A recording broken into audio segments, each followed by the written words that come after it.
வணக்கம். இன்றைக்கி முட்டை குழம்பு எப்படி செய்கிறது அப்படின்னு சொல்லி பார்க்கலாம். முட்டை குழம்புக்கு தேவையான பொருட்கள் முட்டை.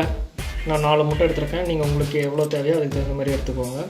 அதுக்கப்புறம் கொஞ்சமாக மஞ்சத்தூள், அதுக்கப்புறம் சின்ன வெங்காயம் வந்து ஒரு 200 கிராம் எடுத்துக்கோங்க. அதுக்கப்புறம் சின்னதாக ஒரு தக்காளி, அதுக்கப்புறம் கறி மசாலா தூள், தேங்காய் ஒரு அரை மூடி தேங்காய். அதுக்கு கம்மியாக நீங்கள் எடுத்தாலும் ஓகே தான். சின்ன வெங்காயம் அதிகமாக யூஸ் பண்ணிக்கோங்க, தேங்காய் கம்மியாக யூஸ் பண்ணிக்கோங்க. அதுக்கப்புறம் வரமிளகாத்தூள், கொத்தமல்லி தூள், சின்ன பீஸ் பட்டை, ஒரு அரை டேபிள் ஸ்பூன் சோம்பு, 4 கிராம்பு, உப்பு தேவையான அளவு, கரம் மசாலா. ஸோ இப்போ முட்டை குழம்பு எப்படி செய்கிறது அப்படின்னு பார்க்கலாம். ஆயில், அதில் நம்ம எடுத்து வச்சுருக்க பட்டை, சோம்பு, கிராம்பு எல்லாம் போட்டுடலாம். அது நல்லா பொரிஞ்சதும் தக்காளி, சின்ன வெங்காயம் இதை ஆட் பண்ணி பேனில் ஆயில் விட்டு நம்ம தாளிக்கிறதுக்கு வச்சுருந்த பட்டை, சோம்பு, கிராம்பு அது எல்லாத்தையும் ஆட் பண்ணி நல்லா பொரிஞ்சதுக்கப்புறம் நம்ம எடுத்து வச்சுருந்த சின்ன வெங்காயம், தக்காளி இதெல்லாம் போட்டு லோ ஃப்ளேமில் வச்சு ஒரு 15 மினிட்ஸ் நல்லா வந்துட்டு இது வணங்கணும். ஸோ ஒரு 15 மினிட்ஸ் நல்லா இதை வணக்கிக்கோங்க.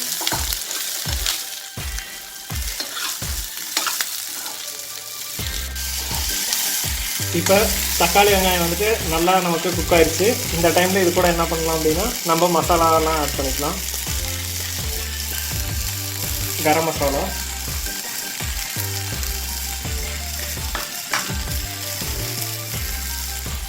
கறி மசாலா தூள்,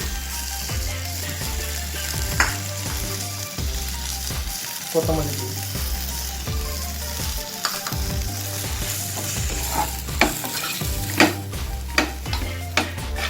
ஸோ அப்படியே ஒரு 2 மினிட்ஸ் இதை வந்துட்டு விடுங்க.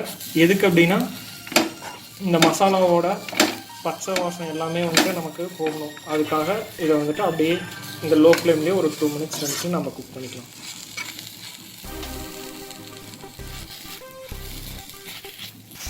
இப்போ 2 மினிட்ஸ் ஆயிடுச்சு. நமக்கு மசாலாலாம் கொஞ்சம் குக் ஆயிடுச்சு. இந்த டைமில் ஒரு அரை டேபிள் ஸ்பூன் மஞ்சத்தூள் இதோட நம்ம சேர்த்திக்கலாம். அப்புறம் தேங்காய்,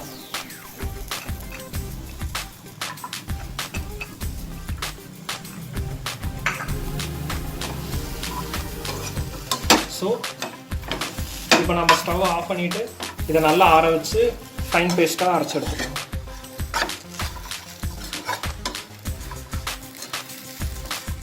ஒரு பேன் வச்சு எண்ணெய் ஊற்றிக்கோங்க. ஆயில் ஹீட் ஆனதுக்கப்புறம் இதில் கடுகு, லைட்டாக கடுகு போட்டுக்கோங்க.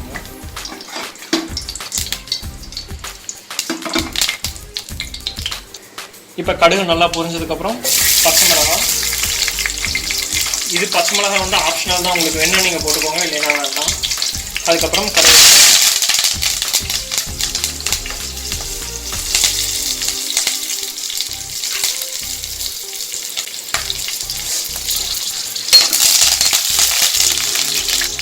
கருவேப்பிலை நல்லா பொரிஞ்சதுக்கப்புறம் நாம் வணக்கி வச்சுருந்தோம்ல அதை நான் வந்து நல்லா அரைச்சி எடுத்துருக்கேன் பேஸ்ட்டாக. ஸோ அதை இதோட ஆட் பண்ணுறேன்.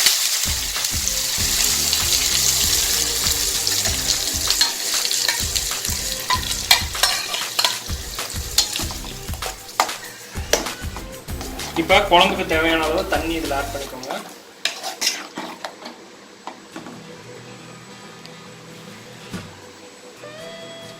தேவையான அளவு உப்பு, தேவையான அளவு மிளகாத்தூள்.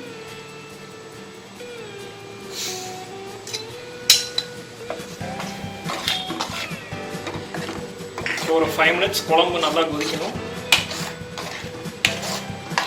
ஸோ ஃபுல்லாக மிக்ஸ் பண்ணி விட்டுட்டு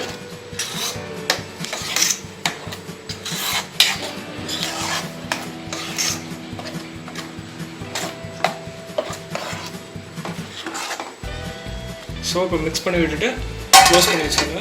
5 மினிட்ஸ் குழம்பு நல்லா கொதிக்கணும். இப்போ 5 மினிட்ஸ் ஆகிடுச்சு. நம்ம ஓப்பன் பண்ணி பார்க்கலாம். பாருங்கள், குழம்பு நல்லா ரெடி ஆயிடுச்சு. ஸோ இந்த டைமில் நம்ம ஸ்டவ்வை வந்து சிம் பண்ணிக்கலாம். ஸ்டவ்வை சிம்மில் வச்சுட்டு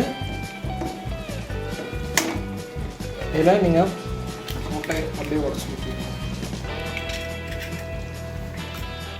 இதுக்கப்புறம் நீங்கள் முட்டையை உடச்சி ஊற்றுற டைமில் குழம்பு வந்துட்டு அதிகமாக கொதிக்கூடாது, ஏன்னா முட்டை உடச்சிரும். ஸோ